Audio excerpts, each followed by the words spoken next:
One of the most common questions that I'm frequently asked is, how did you get into the adult movie business? Well, I started out dancing in a gentleman's club because I had been doing theater, community theater and dinner theater, and one of the ladies that I was doing theater with was a dancer in one of these gentlemen's clubs. And I knew how much money she could make, and that was very tempting. This was way back in the late 70s. So I saw her show. I got used to seeing women dance. This wasn't completely nude. It was pasties, basically, and underwear. So I started doing. This was in Indianapolis, Indiana. Well, believe it or not, of all places, Indiana has more nudist camps than any other state in the union. So a couple of these nudist camps held contests, Miss Nude Galaxy, Miss Nude America, Miss Nude World, that kind of thing.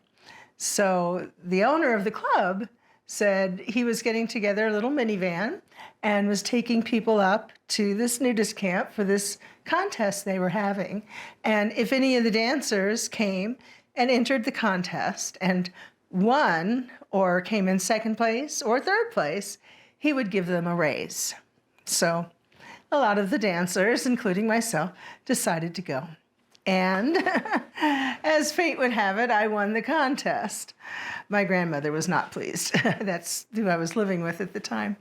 So anyway, at this contest, there was a guy there who asked me if I'd like to make adult movies. There were also many different photographers, both amateur and professional, from different men's magazines, like High Society, Sherry, things like that.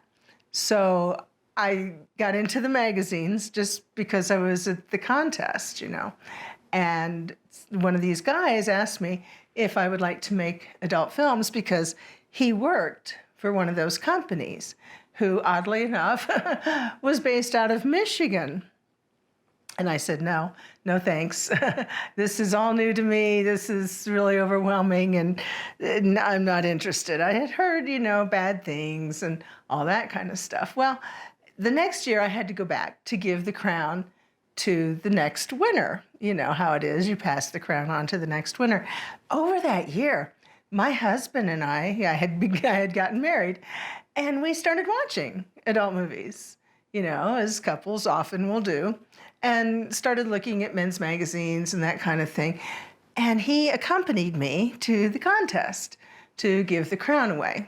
And that guy was there again. And he asked if we'd be interested in making movies. Well, by this time, we had thought about it, and we said, well, we'd like to know a little more. We were very cautious. So he said, well, if you'd like to make some extra money this Sunday, and it turned out every Sunday for the next 9 weeks, they were having these wet T-shirt contests up in Michigan. And this guy worked for a company that had all of these adult movie theaters and drive-in theaters. And these wet T-shirt contests were held on the roof of the concession stand during the intermission in between the two movies that they would play. And winners would get paid accordingly. Of course, second place got money, third place got money. So if you got the first three places, you made money.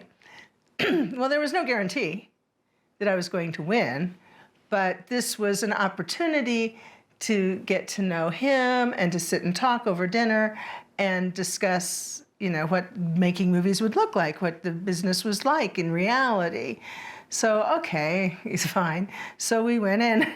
As it turned out, I won.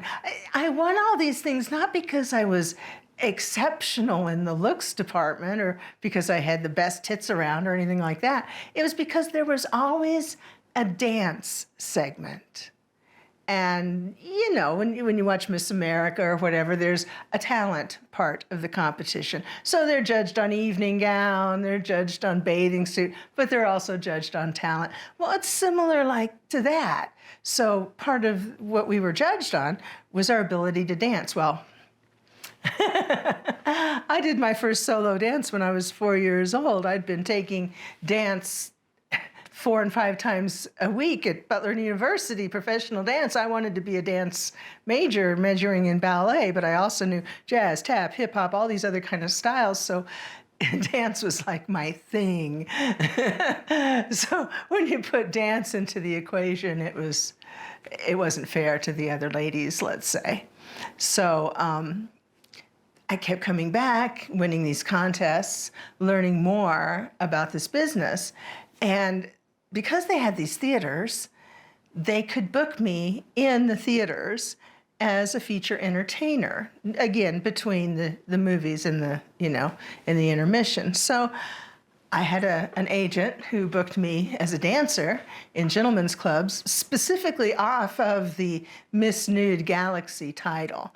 That was my claim to fame at the time, Nowadays, and even back then, just a few years later, it was just the ladies who had been centerfolds in magazines and the ladies who had made movies.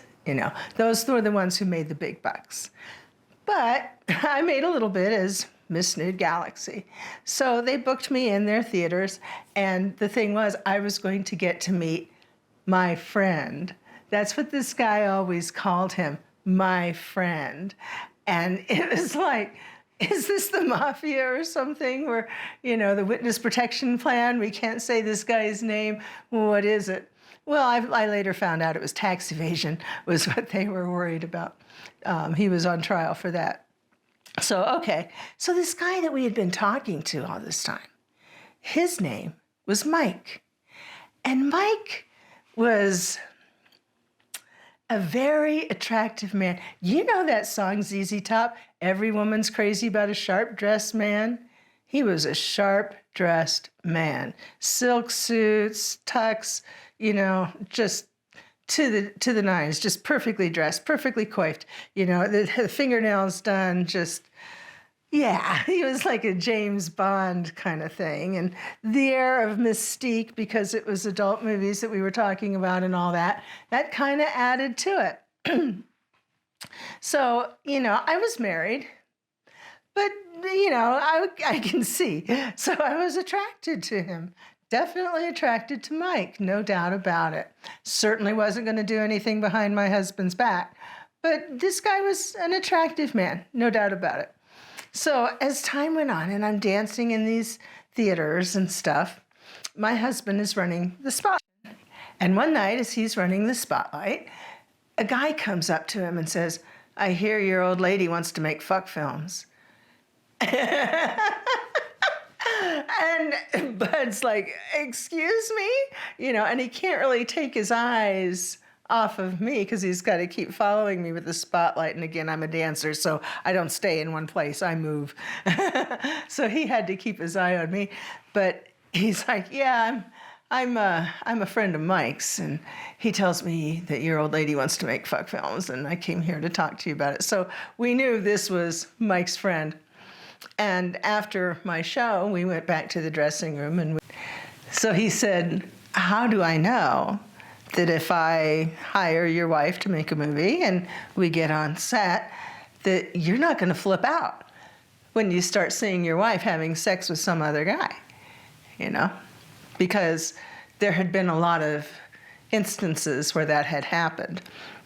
As a matter of fact, Seika was married, and Seika was gorgeous. I always thought, if somebody like Seika is in adult movies, it can't be that bad, right? But Seika's husband, as things would get going and she'd start doing a scene, he'd stop everything and stand in front of the camera and stop them from filming and demand more money. And a lot of people thought that was because emotionally he couldn't stand to see his wife with another woman. And then other people were like, no, this is a calculated move that a manager would make to get his client, or his wife in this case, more money. Either way, it did not sit well with people. So others who were married or had boyfriends had to kind of jump through hoops to prove that they weren't going to be like these people, because it had set a bad precedent. So my husband and I, after the night was over, after we got done talking to his friend, we talked about this and we thought about this and we thought, how can we, you know, prove that this will be okay? And furthermore, how do we know really in our hearts that this is going to be okay? Because this is not something that we have done in our private life. So we started talking, we started thinking, and one thing led to another. And I don't even know how it started, but we started having three-ways with Mike. And I enjoyed those thoroughly. Mike was awesome. He always smelled nice. He was always clean and very respectful. And my husband, you know, everybody's built differently. My husband had a great build. We was great in bed together. We fit well together. But Mike had one of those, what I call a bear cock, a bear dick. He was thick. And that was different. It was just something different, you know. So that was fun. And I really enjoyed that. So I began to look forward to the times where we would be around Mike, hoping that we could have another three-way because it was so much fun. Well, of course, word got back to Mike's friend that there wasn't a problem. We could do this. My husband wasn't going to flip out when I started having sex with somebody else, and I wasn't going to throw a scene. Everything was... So we got the go-ahead to make some movies. And Harry, that's who the friend's name was, his real name is Harry, he was working with Gail Palmer. And if you remember way back in the day, Gail Palmer used to write her movies. So she wrote a script and gave it to Harry, and this was supposed to be the first movie that I would make. And I looked at it, and it was handwritten on notebook paper, and it was 9 or 12 pages. And I thought, oh my gosh, no. And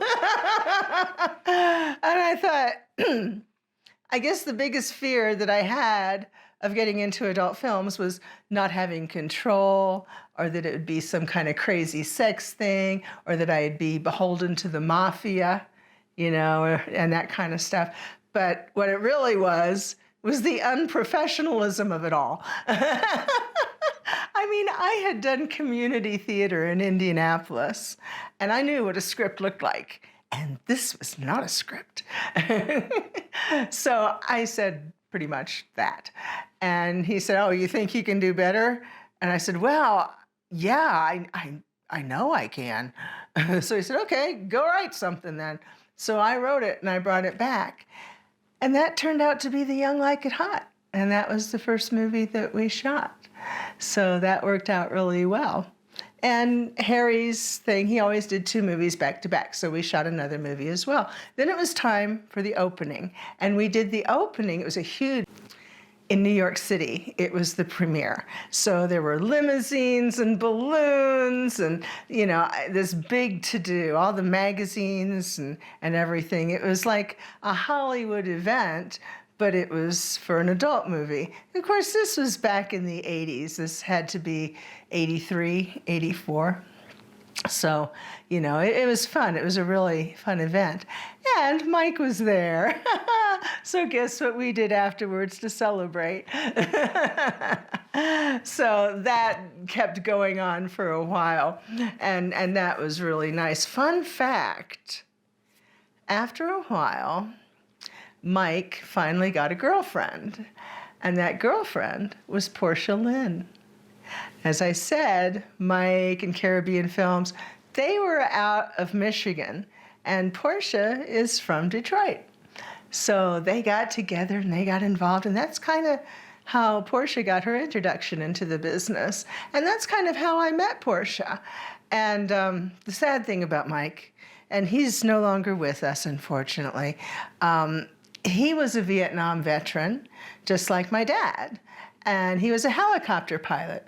My dad was a pilot, not of helicopters, but there was a significant age difference between them. But as most veterans will tell you, it leaves its mark on you. and it definitely left its mark on him. So not only did he smoke, he drank to excess. And when he drank and got drunk, the memories would come pouring back. And he couldn't always control himself, and he particularly could not control his temper.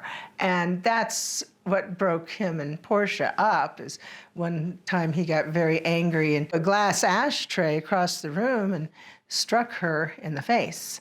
So she had to have some stitches. And, it's sad. It really is. My heart goes out to vets. But there comes a time where you have to protect yourself. You can only help someone so much. You can try to help them, And anyway, I liked Mike. He was great.